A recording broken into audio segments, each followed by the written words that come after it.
press start. Did you press start? Yeah. You know me. It's Oh, recording. hey, it's going. Awesome, perfect.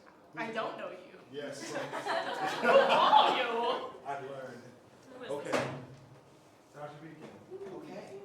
All right. So as the illustrious Fox said, we're going to talk a little bit about intonation in choir land. And I got thinking about this a little bit. You know, when you have those moments in a rehearsal where you say, okay, here we go, everybody, sing ooh. And then you hear 18 versions of that note come back at you, right? So a friend of mine once said jokingly, pitch is a specific address, not a zip code. And so that's what I'm ripping off here is that saying that, you know, we can sing various versions of the same pitch. We all have to sing the same version of the same pitch. So we're going to play a little strange analogy here for a second. So what we see here, I think we can all agree, it's very cute. Okay, but we can all agree that this is indeed a pug. Okay, there's no gray area there. It is a pug.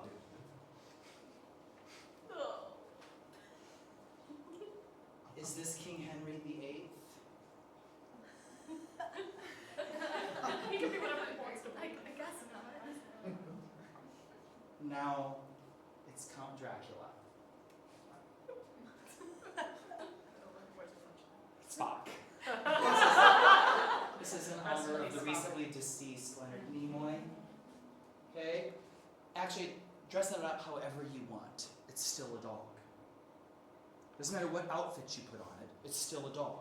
If your choir doesn't sound good, if they sing out of tune, or if they don't make a beautiful sound, it doesn't matter how much you dress it up with great diction and phrasing and technical thises and that's. If it sounds bad, it's bad. We have to get good tone and in-tune singing, or it sounds bad. It doesn't matter how you dress it up. So, how do we solve or think about intonation issues? So, problems of intonation. They're going to fall into two basic categories. The physiological, how we use our body to produce the noise. And the psychological, how we perceive the sound cognitively, mentally. The problem with why it's out of tune is going to be some combination of one or both of those things.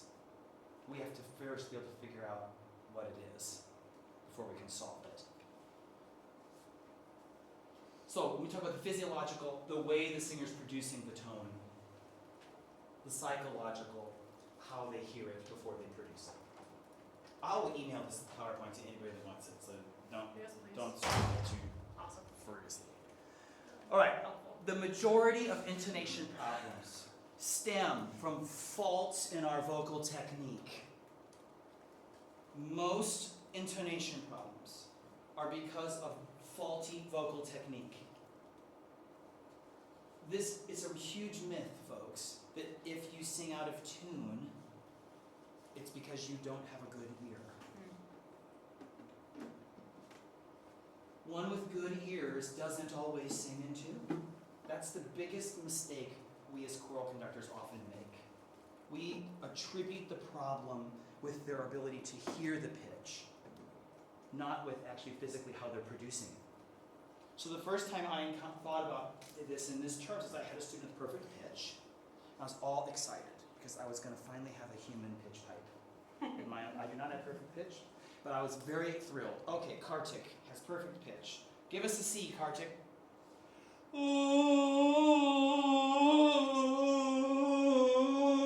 Well, pick one. There was about 12 notes there.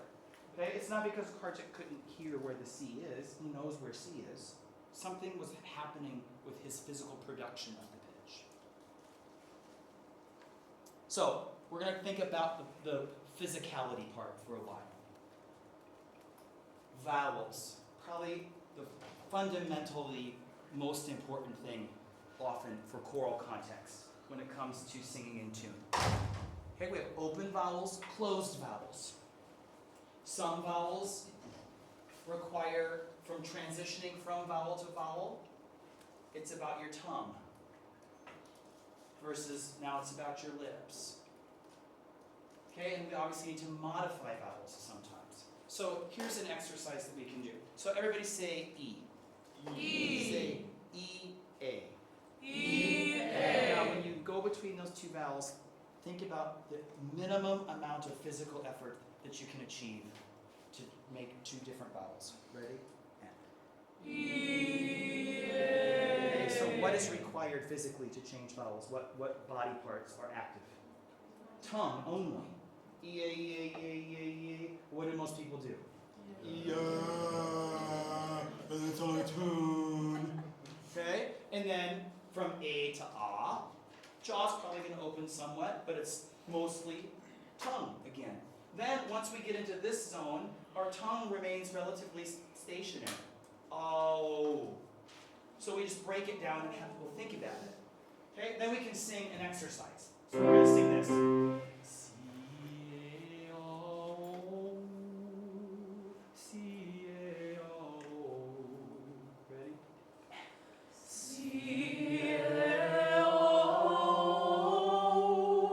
Two, T-O, breathe. Now, as you sing that exercise, my friends, can you think about moving the body parts that are necessary? Don't do anything that's unnecessary. And think mezzo piano sound, fortissimo effort. Ready?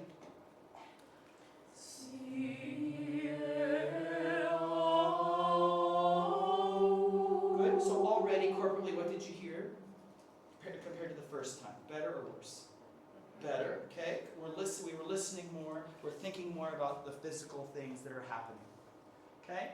Also, then we can add to this. Okay. So let's have sopranos and altos. You're going to do it in reverse. C-O, C-O. And tenors and basses do it like we just did. Go. Ready?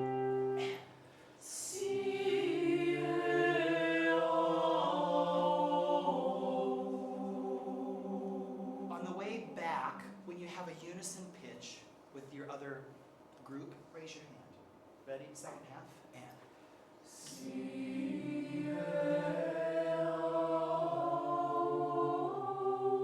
good. So we have something specific that we're listening towards. 4. Okay, good. Now, if you're a bass, you're going to drone the bottom pitch. C-O.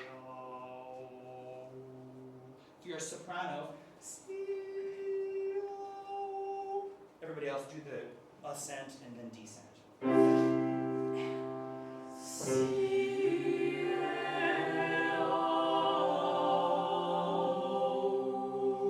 My friends, those of you who are going C-O, when you get to that bottom pitch, whose version of the pitch should you be singing? The pitch that you hear the basses droning, not your version of the pitch. You have to meet the basses where they're at. Basses, whose version of the pitch should you be singing? Mine.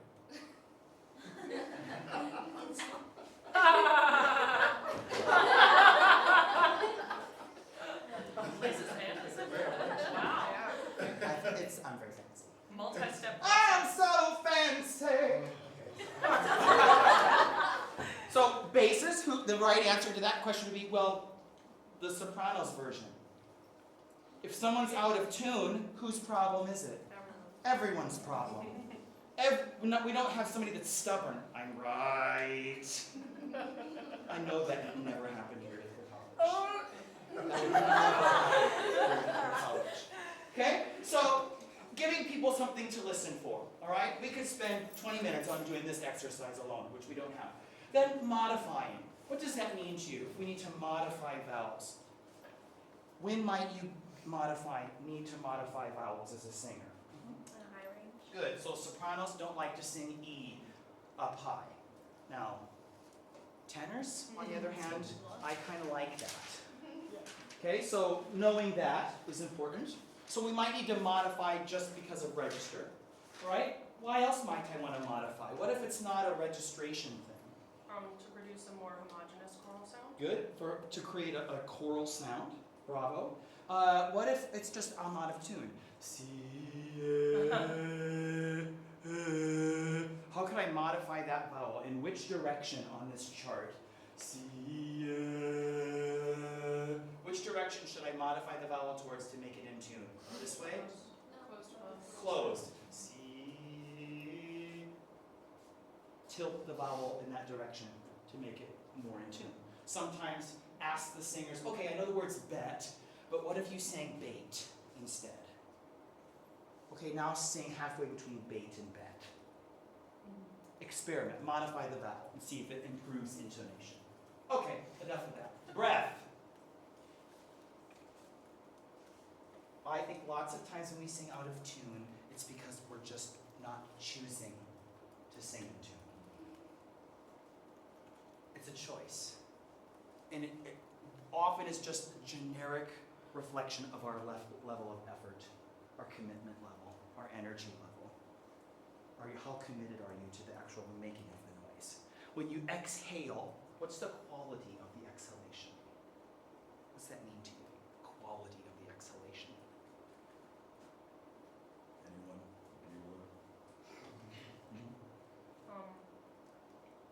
I'm trying to make words out of the image that I saw earlier in the video.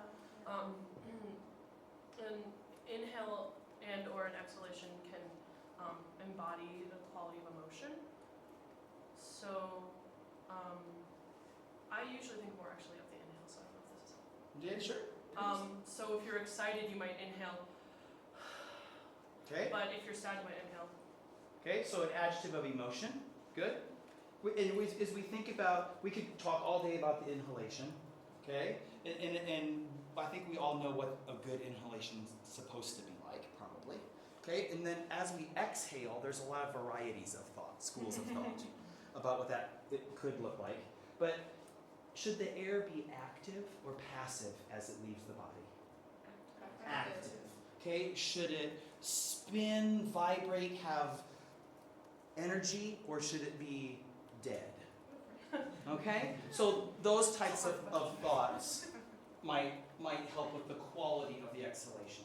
Just I could stand up here and talk like this, and the quality of my exhalation right now is that I really need about another 3 shots of this. But I could also choose to change the quality of my exhalation. It's true. Okay, posture.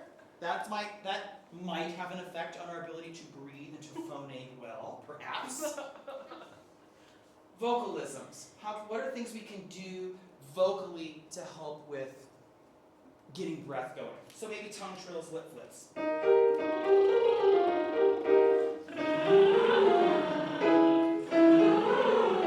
Behind that sound, would you do an E vowel? So E inside and sort of.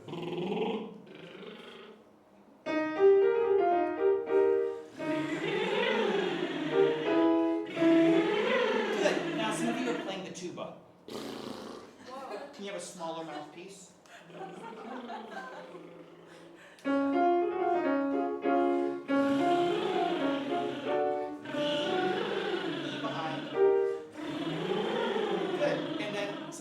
Tickle your face, that's because you're doing it correctly. Alright, so that helps us think about the vocalism. Or maybe you can do.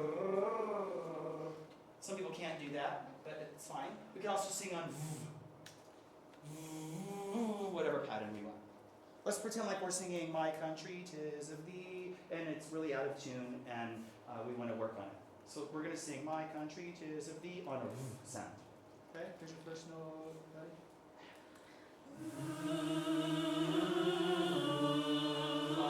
That. Would you be happy? Are you happy? I'm so happy. Beautiful. Here we go. Ready? And. Good. Okay, so we might do that. Why did be happy had nothing to do with because you were saying but we're still out of pitch. So why did I say be happy? Energy. Quality of exhalation. Energy. What does being happy do to your face? Lifts your face. Okay, I am I am humorous on purpose in rehearsal. That changes the way that things sound. I mean, sometimes for the bad, but if we can smile from there up, that helps things. Okay, movement! Oh my God, who the thunk? Okay, so we can twirl. We'll sing My Country 'Tis of the on text and make your own personal fan as fast as you can. Ready? Country, faster, faster! It's hot in here. You need a little more motion. Good. Okay, or we could twirl this way, whatever. Okay, shake the monkey. This is so. So when I was teaching in high school, I went to this conference, and this guy was teaching a voice lesson, and he said to this little 16-year-old boy, this kid was singing. He was just doing a. Was the pattern, but the kid, was ha. And so the guy that was doing the master class said, okay, pretend like you're holding a baby on the last note, shake the baby. Yeah, and that was people's reaction. So I thought, but the kid's sound changed really positively. And so I thought, okay, how can I take that and beakify it, So I turned it into Shake the Monkey, and you can imagine what my 8th grade boys did. But it works really well. It works really well. Something to, the Shake Weight commercial? Okay, that idea? Okay, something physical. Fire feet. You know what people do when they're at the football players? And they're doing up downs? Okay, stand up. Stand up. Come on. My grandmother's faster than you people. Move, get up. Now, this is what we're doing. As fast as they will go. Okay? Ready? Sing. Faster! Faster! Faster! Come on, Sonny! Move it! Good. Sit down. Okay? Something that makes you physically be moving. And lots of times, okay, guys, it's too high. I can't do it. It's too high. It's too high. They do that, and suddenly they're singing high G's, and they're having fun. Yes, sir. Why does something like that help? That's a great question. First of all, when you're moving around like that, what does that potentially do to your ability to have tension? Can you do this and at the same time? No. Okay. Now we're manufacturing other oddities. There's no doubt about it. But also the physical activity, the effort. Just like if we said, run 3 laps up and down the stairwell, then come in here and we're going to sing Rachmaninoff. You would actually manage the phrases probably really well because you have to think about it because you're winded. So it's just... Yeah, exactly. It's just tricking people into doing it, basically. Isn't that what all teachers do? Exactly. Exactly what teaching is. Okay, then we've got, maybe it's out of tune because it's not about the breath, or it's not about the vowel. Sometimes these things are related, obviously. But maybe it's the way that they're producing the sound. It's where they're placing the sound. It's the register they're using. So I call the fuzz lack of resonance, that's like a 9th grade girl. Kind of like a human hairdryer. My country takes up these rivers. Okay, if you teach in public school, you will have. There were 300 kids in my high school program when I taught high school. Those 300 kids in that high school program, 127 of the girls, that's what they sounded like. At first. I had to teach them to do different, but that's what they do. So we have to figure out how to fix that. Or it's pressed, it's chesty. We want to all sing like Beyonce.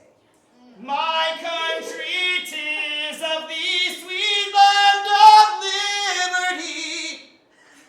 Okay? It might feel really good to them. Number 1 tenor. Okay? Icky poo. Or, and this is a problem for guys especially, sometimes mezzos often are this way too, but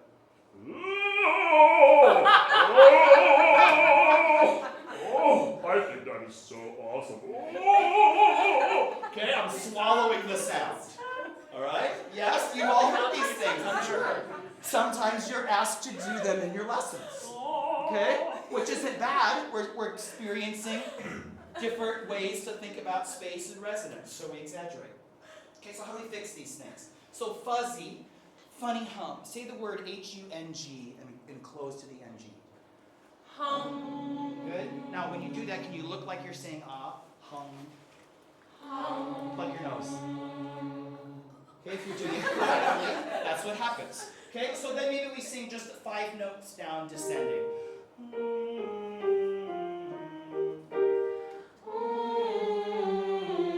And as we do that, would you also get your personal fan going? Ready? And. Good. So then we get that, and it's more in tune. We talk about how you feel sensations here. Great. Now we're going to sing the top note 2 times. Start in the NG, open to ah. Ready? And.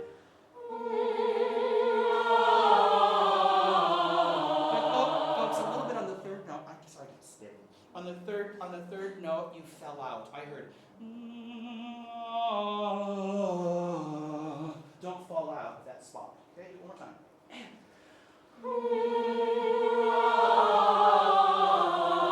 so we keep the resonance up here. Okay, maybe we transfer that into the repertoire.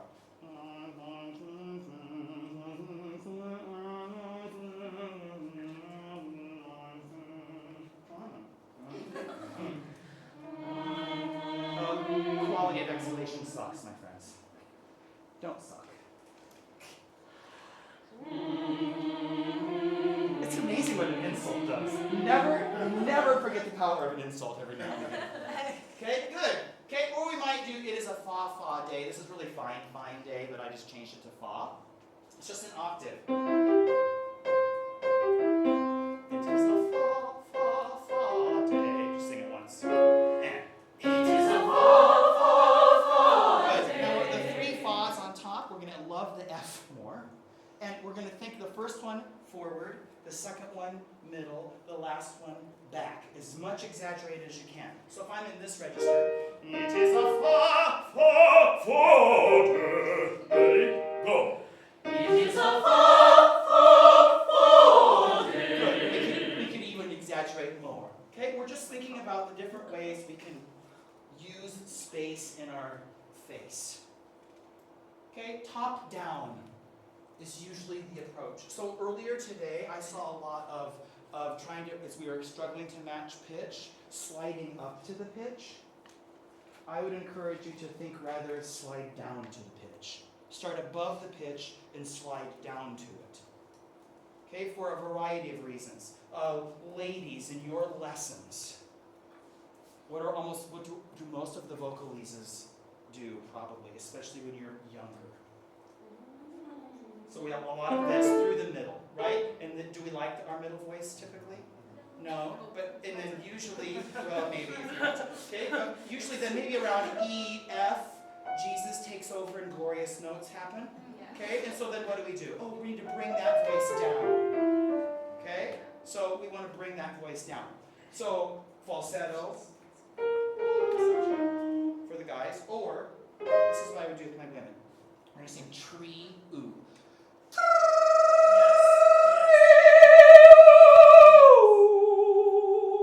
Try it. And.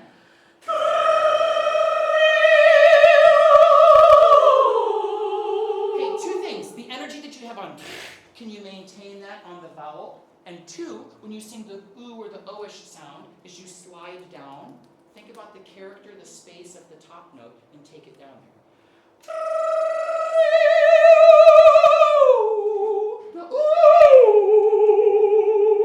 Oh, I like it.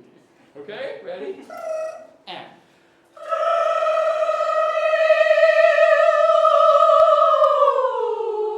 Energize still. Okay, might be something to think about. All right? And I'm modifying the vowel as we descend in which way? Closing it from an open O towards oo. Okay, that's enough of that. Now, another concept or thing to think about. So beyond the physical, the psychological aspect.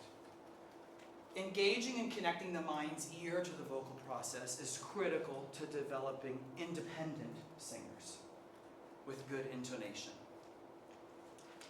That is the first thing you can do. stop playing the piano. Stop playing the piano. That is not helping anybody sing in tune. Or whatever instrument you choose. That's not helping anyone sing in tune. Or, okay, do we have basses? Sing this pitch on C. Tenors, altos, sopranos. Sopranos, it's a little under. Ever been in a rehearsal where that happens? Okay, is that helpful? No. Am I teaching you anything? No, that's not helpful. Is it musical?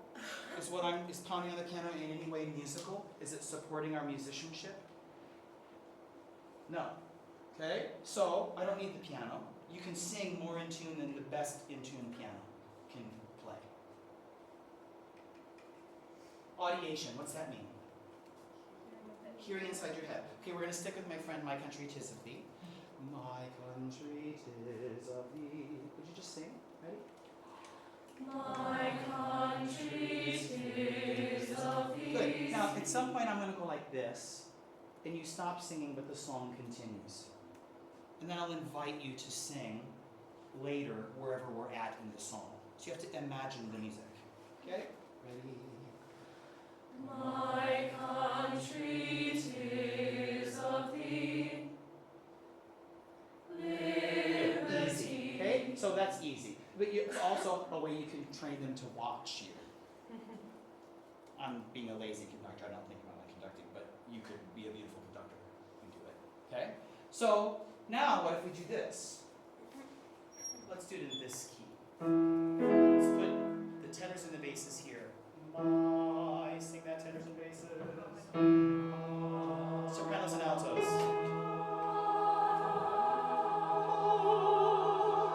Here we go. Sing My Country 'Tis of Thee. My country 'tis of thee, sweet land of liberty, of thee I sing. 2 and 3. Land where my fathers died, land of the children's Good. pride. Okay, now we're going to audiate in 2 keys. Now we're going to audiate in 2 keys. Okay, here we go. 1, 2, and 3. My country 'tis Be aggressive, tenors and basses. sweet land of liberty.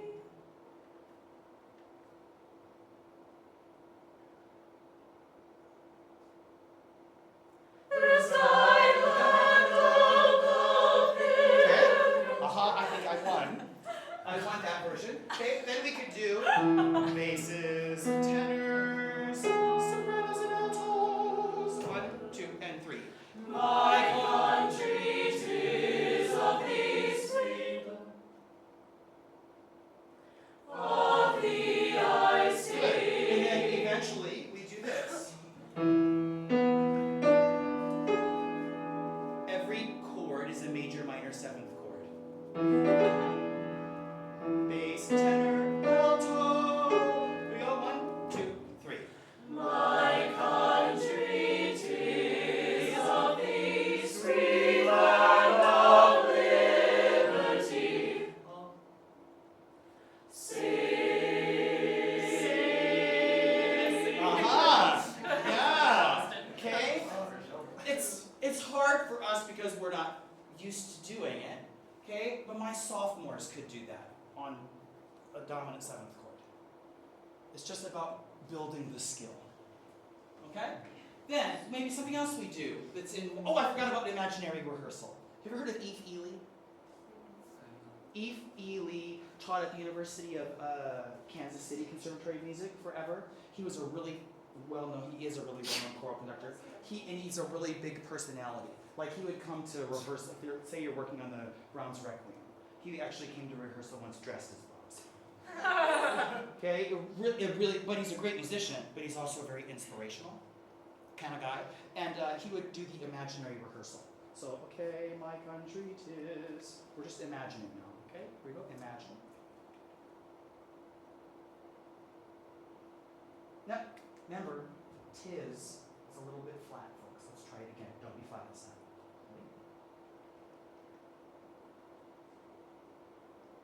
Crescendo. Come on. Sing. Okay, so imagine rehearsal. Have a pretend imaginary rehearsal.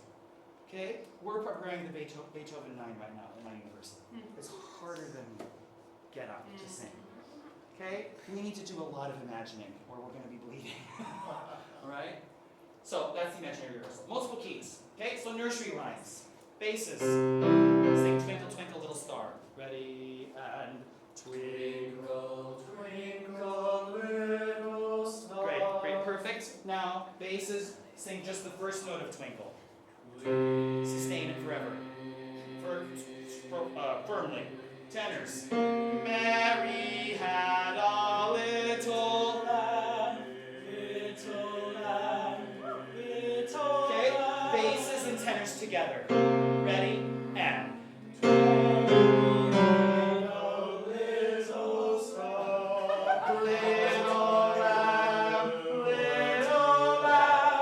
So we can, I'm blazing through, okay?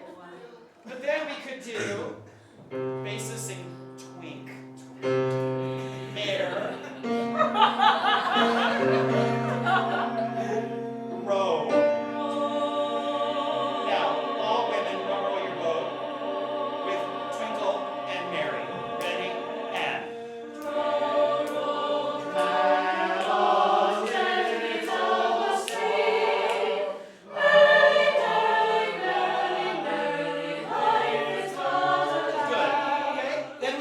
Sopranos.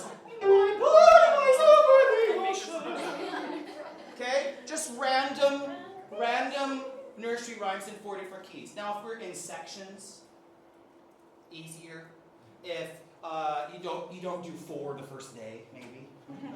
Okay, you just build up to it. Or tenors go in that corner of the room, sopranos go over there, basses go over there. Stand in a circle, and we sing our own key. Then we try to make it more complicated. Okay, tenors, you sing fortissimo, everybody else piano. Or whatever. Just turn it into a game. Okay, maybe it's really out of tune. We keep singing out of tune. We can't make it happen. It's always flat. So what if we try to intentionally end 1/2 step higher than we began? So let's pretend we're singing My Country. Well, that's too low. Let's go in this key. No one cares about you. My country, 'tis of thee. So we're going to start here. By the time we get to of thee I sing, your goal is to end on this pitch. Let's start here. Ready? And. My country, sharpies, go sharpies. Of thee, sweet land of liberty, of thee I sing. Good. Okay? And it's messy. Okay? It's really messy. Now, but most people aren't that smart, as smart as you. What they really do is they just make it through and they end on the note they started on, instead of saggy britches pitch. Okay, instead of under the pitch. Right? Gradually try to modulate. Or maybe just change the key. F major is always bad. We almost always raise it to F sharp or something else. Maybe just changing the key will help. Overtones. And first of all, it can be fun. Second, it helps us listen. It gives us something to listen to. So let's try this first. You're going to make that noise that we made earlier as loud and obnoxious as possible. Uglier. Ugly. Loud. Louder. Good. Plug your nose. Good. Then you're correct. Now, after you do that, you're going to go and try to keep your E in there. Ready? Go. E. Plug your nose. Okay, if it's correct, folks, this is what will happen.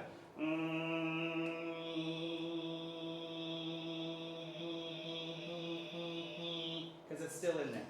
Okay, I'm losing my voice. I can't do much. Ready? And. Test yourself.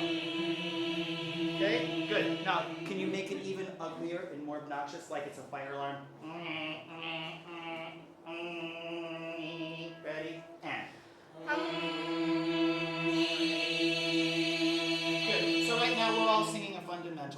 pitch E right now, which is just completely random. Okay, but I can hear an E an octave above that, and I can hear a B the fifth above that, the overtones. Okay, try it again. Ready? And. Louder.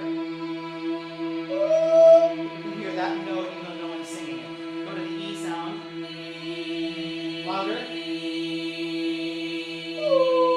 You hear that note now. Okay, good. Now you're going to have your own personal party with your lips and your tongue.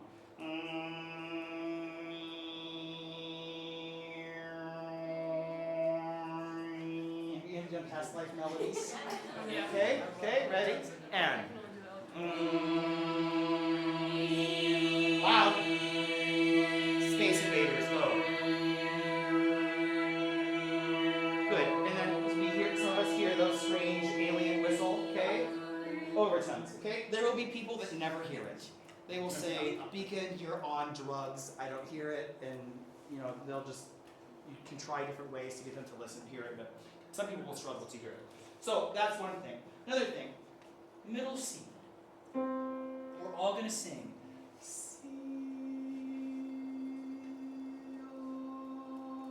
Absolute unison, men and women, same pitch, lightly. E, A, and A. Ready? C. Down there.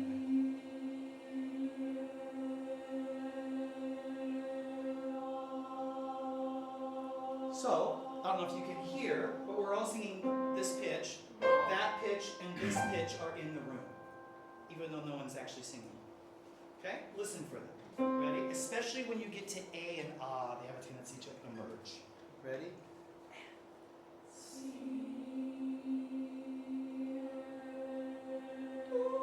Good to A. And now the fifth. Okay? And then from there, maybe we sing a chord. Okay? But that, regardless of whether or not you're all hearing it, you're singing that pitch in tune. Ann Howard-Jones and Robert Shaw used to do this. The same note 16 times in a row. And the goal is by the 16th time you're a half step higher.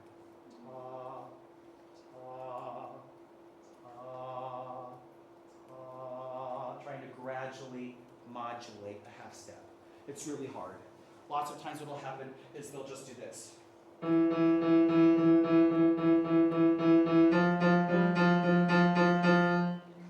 Or, and that's all that will happen, okay? But it's something you can do to think, for just to cause some thinking, okay? Now, but how do you tune a chord? How do you tune a chord? Let's assume the vowel is correct, that we're all singing well, but the chord's out of tune because of the way we're singing the chord. Are all notes within the chord equal? No. Which pitch is the most important? The root, the fundamental. Not the basses, not whatever pitch the basses have.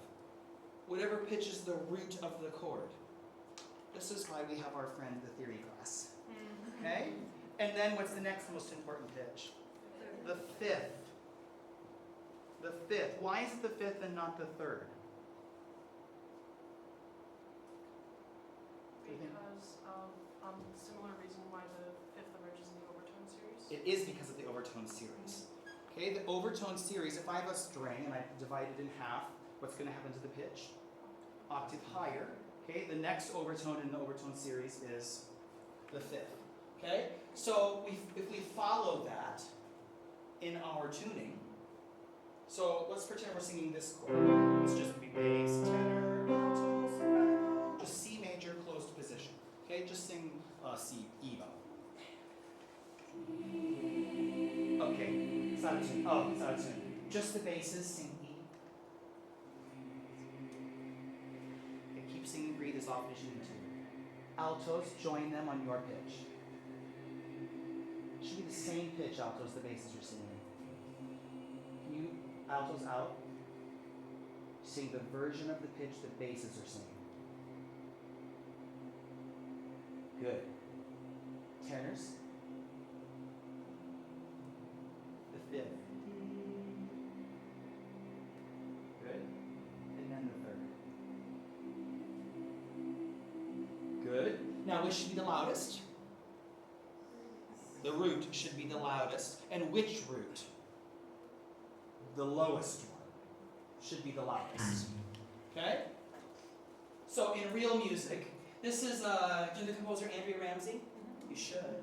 Okay, this is from her composition The Roof. There's some accidentals missing, but it's all flats. So we'd have to, this chord happens, it's really difficult, it's out of tune, it always is. Okay, so first we have to find where the root is. What's the root in this chord? Theorists? It is a bass clef, sorry. It's a bass clef. So we've got G flat, D flat, B flat, A flat, D flat, A flat. How can you get those mostly in thirds? G flat, B flat, and D flat. And then there's an added tone of a ninth, the A flat. So we'd start with that. We'd get the bassist to sing that.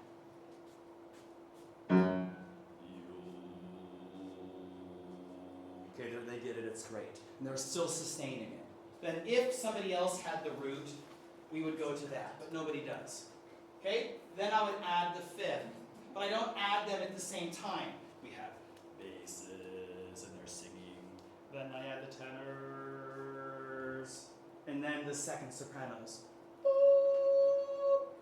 Then once that's going, then we add the third, then we add the added tones, starting here and then there.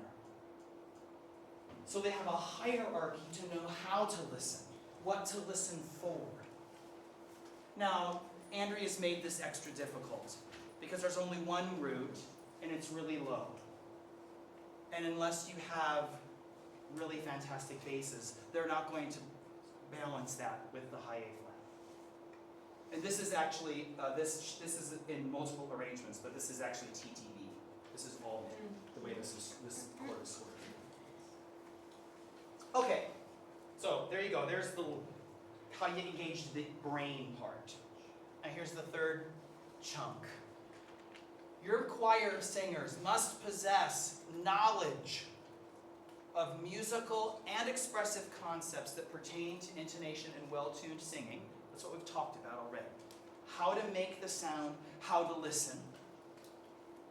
Particularly, they need a systematic approach to note reading, to music literacy.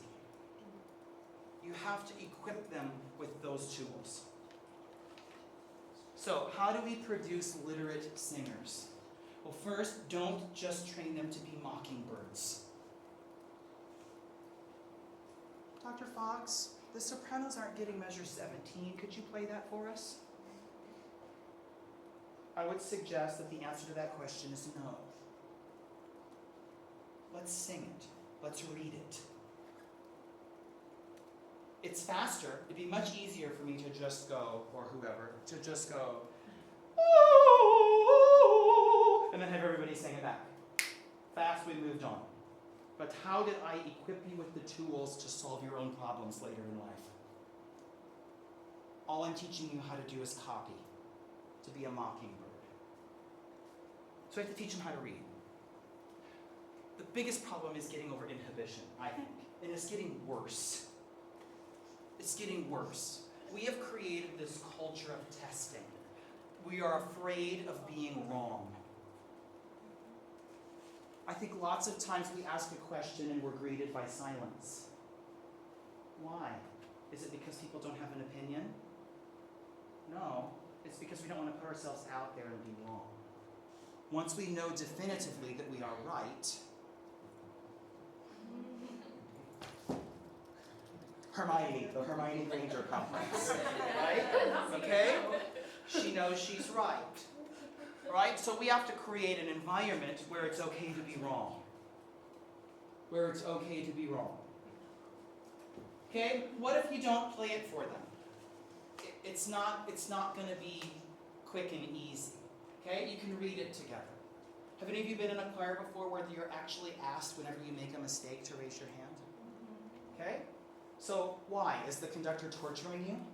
Is the conductor trying to humiliate you? I'm counting at 7 for you, Susie. Why? Why is the conductor asked to do that? want to see if like an entire section's getting something wrong or if it's a single person's. Good. Is it a whole bunch of people having that problem or just one? Why us, maybe? I mean, to make sure that you know you're making a mistake. You're aware. Okay, you know that it's wrong. I'm not going to hound you. You're smart. I'm going to trust to the fates that you're going to work it out to some extent. Okay? How many of you tonight read perfectly the first time? Good answer. How many of you do better the second time? That should be all the hands. Right? Okay? So we just maybe need to let people just have another stab at it. Do you ask questions about it? So, sopranos, was that accurate? How was it wrong? How might we fix it? Was it too high, too low? Maybe sing it for them and they find the mistake. Maybe they find the mistake. You sing it and say, raise your hand when the note I sing in the soprano line is not the note that's written. Just talk about the basics. Which directions it goes, step, lead. Okay, this is all just super generic, but sometimes we don't think about it. We just play it for them, or sing it for them. Ultimately, we have to give them the tools. We have to give them the vocabulary, we have to give them the scales, the intervals, the error detection, that's what I was referring to a minute ago. Okay, so here's a general rehearsal idea. What if you say, so everybody go to sections, go to the different corners of the room. 5 minutes, stand in a circle, rehearse measure 17 to 28. It's going to sound like a hot mess in the room. Okay, what happens when the orchestra gets on stage before the concert? What do? They're all playing through their parts and thinking about, but do we do that as singers? Rarely. Why not? Oh, I bet Dr. Galvan would be absolutely floored if she came into rehearsal and everyone was going, entreat me not to leave, oh, entreat, oh, and rehearsing, and she hears this cacophony of noise. Was I doing that? Maybe. It'd be like, awesome. That's a conductor's dream. Okay? Give them some responsibility. All right? Solfege is your friend. And hand signs, I believe, can be your best friend. Having your singers do the hand signs. We'll come back to that. Okay? So, scales with solfege. But give them the vocabulary. Give them the tools. Sing a major scale. Here we go. Sing a major scale and solfege. Go. Do, re, mi, fa, sol, la, ti, Good. do. On the way down, let's do signs. Ready? And.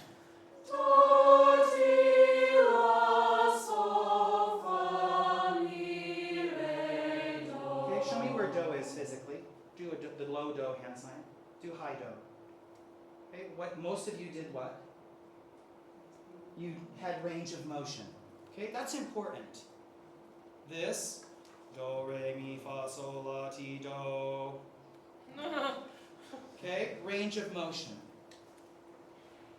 Maybe we do major scales, minor scales. I talked a little bit earlier in the other group about with high school kids or middle school kids, law-based minor is going to be easier. It's going to be more successful than do, re, mi. I know that's not what we usually do in the academy, but it will be more successful with your kids in school. Could they sing whole tone scale? Could they sing chromatic? Do you know the name Bob Ward? He's the conductor at Ohio State, one of the conductors at Ohio State. I observed his men's glee club rehearsal. This is a choir of primarily non-majors. Okay, and they're all standing on the stage, around the stage, and he goes sing chromatic. And they sing the chromatic scale to the text, Mary Had a Little Lamb. Mary had a little lamb whose fleece was white as snow. And then they do the same thing with whole tone. And I remember sitting in the back of the auditorium thinking to myself, oh my God, could I do that? If somebody asked me to sing the whole tone scale right now, could I do it? And I was a little bit panicked, thinking, oh my God, you have a doctorate, can you do it? Okay? It's scary. Okay, maybe we can do them in combination or in rounds. Okay, the other thing we do, call and response. Okay, everybody sing do, re. Now, I'm going to sing do, re. You sing back the interval to me. Meaning minor third or perfect fourth. Okay? Do, re. Major second.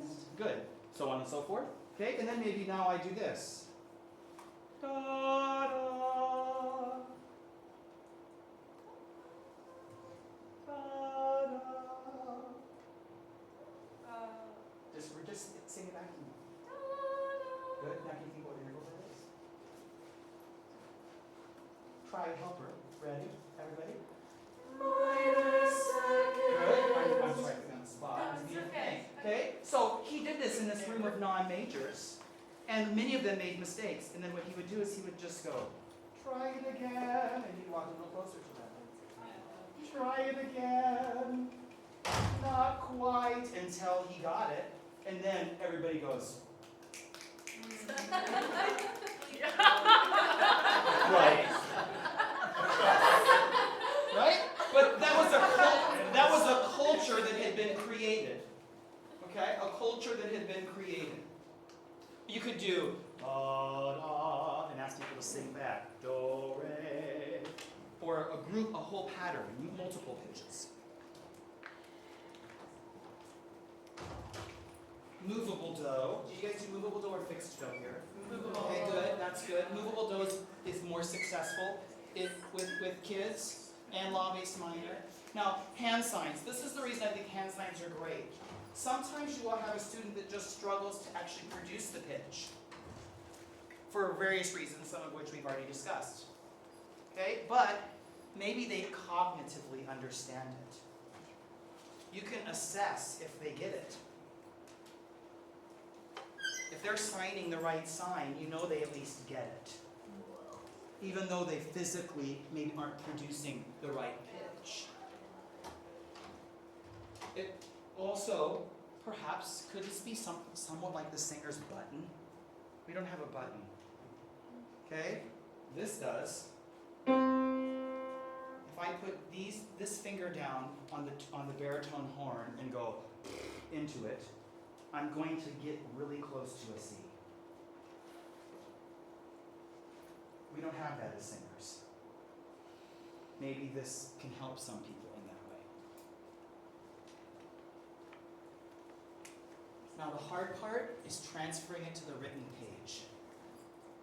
Don't do that right away. So earlier today in the rehearsal techniques class, we were taught lots of sight reading on solfege. That's great. But in order to be prepared for that, they first have to be equipped with necessary skills. So do patterns in the air. All kinds of different patterns. Descending thirds. So, mi, do. And we just do patterns. Do, re, do, mi, do, fa, do, so, do, la. Do, mi, re, fa, mi. Whatever. All these different patterns, turn them into games. Skip a note. Do, re, mi, re, do. We're going to skip mi. Do, re, do, re, fa, re, do. Okay? We're giving them the vocab. We do patterns in the air. Okay? Here we go. Let's sing this song. Okay? Ready, everybody? Sign with me. This will be do.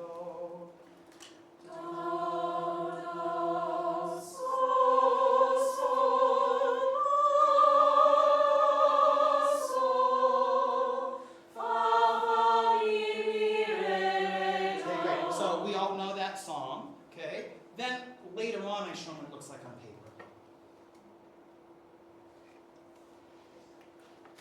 So, how do we do that? I'm going to skip this page and just go to doing it. Right? We're going to say, let's do a new key. So, sing so. So.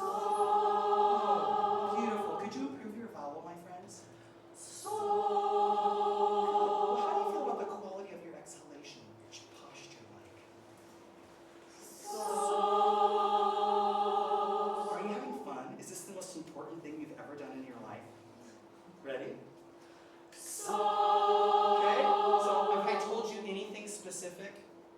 about how to improve your intonation, except maybe ask you about your posture. I'm just trying to trick you into doing it. Okay, now. So, mi. So, mi, so, mi, so. So, mi, do, mi, so, mi, do, so, do.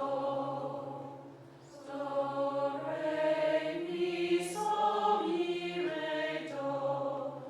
Do, mi, fa, re, do.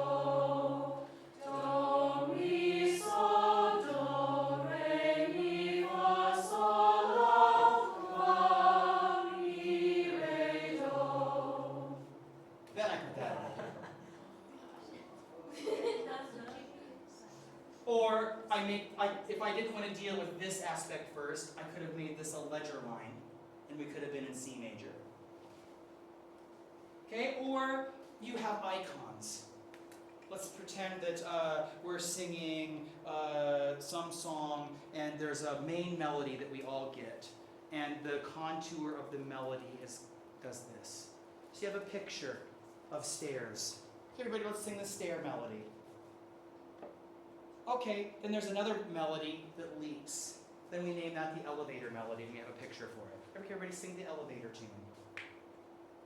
Then later, you add those icons, and you put them next to each other this way, across the piece of paper, and we sing them. Then you draw the picture and put it on a staff. Then you take the picture away and replace it with notes, without rhythm. Then you add the rhythm. Does that make sense? We can write solfege into the score. There's lots of resources. Do you know this name, John Armstrong? He's a New Yorker. Okay, he's got lots of resources with these types of things. And again, I'll give you this PowerPoint. Masterworks Press is a publisher, and they have some nice things. So you can get the folk songs are the easiest, or you can get the Bach chorales or all of the Palestrina motets. And they're sight reading example. They're sight reading exercises. But it's also a performable edition. So you pass it out the first day, and you use it as a sight reading thing. But by the time December comes along, you're actually performing the piece. It's unfolded into an actual piece that you're going to perform, rather than getting out the sight reading book and look at number 7. ChoralNet has some stuff. Okay, folks, it wasn't raining when Noah built the ark. You have to start somewhere. You have to start somewhere. Your present circumstances don't determine where you go. They merely determine where you start. So if your first job is choral utopia, and those kids are sight reading the Britain reincarnations, count your blessings and stay forever. Okay? If not, start where you're at and go forward. It takes longer. It does. The slow and steady wins the race. It's better in the long run. You just have to incorporate it into your teaching style. You should be discerning. Everyone has something they're willing to sell you. Everybody has something they're willing to sell you. You have to find something that, it's like an outfit. You don't just go and grab an outfit and take it home and then wear it on your big fancy date that you have. You try it on. Maybe you get it tailored. Okay? You have to try some things on and find out what works for you. It will pay off. Muhammad Ali hated every minute of training, but I said, don't quit. Suffer now and then live the rest of my life as a champion. Sight reading, literacy, some of this stuff isn't fun. You can make it fun. You can trick people into having a good time. Shake the monkey. Okay? Don't judge each day by the harvest you reap, but by the seed you plant. That's hard, because we're product-oriented people. Oh, my hygiene was not glorious today. No, they're not working. Oh, I'm gonna go home and, be upset. No, I practiced for 30 minutes. I should be happy with the fact that I practiced that hygiene for 30 minutes before my vocal cords exploded. Okay? Parker Palmer, The Courage to Teach book. Teaching, like any human activity, emerges from one's inwardness, for better or worse. As I teach, I project the condition of my soul onto my students, my subject, our way of being together. The entanglements I experience in the classroom are often no more or less than the convolutions of my inner life. Maybe the reason this rehearsal isn't going well is because of me, not my students. Viewed from this angle, teaching holds a mirror to the soul. If I'm willing to look into that mirror and not run away from what I see, I have a chance to gain self-knowledge. And knowing myself is as crucial to good teaching as knowing my students and my subject. So, when you're teaching, when you're practicing, when you're preparing for your classes, when you look in the mirror after you turn in your work, what do you see?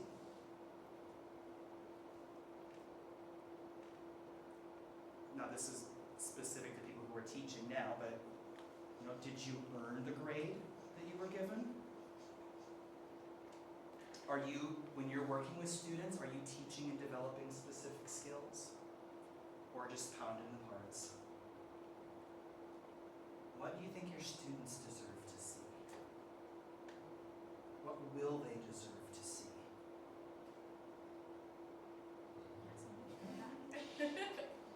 It's cute, but it ain't Spock. It still might sound like trash. Whoops, where's my other picture? Just give him the pug. Okay, but be good at it. But be good at it. Okay, that's it.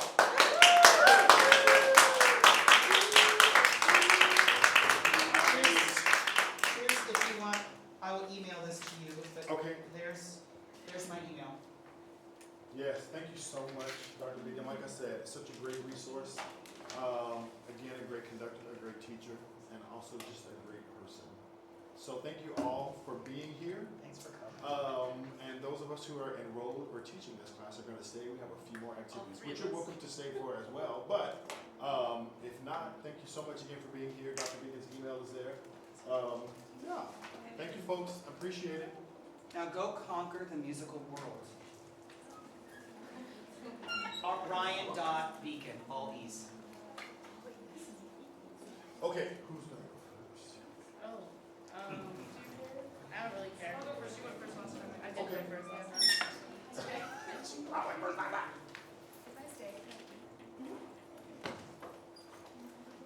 All right. This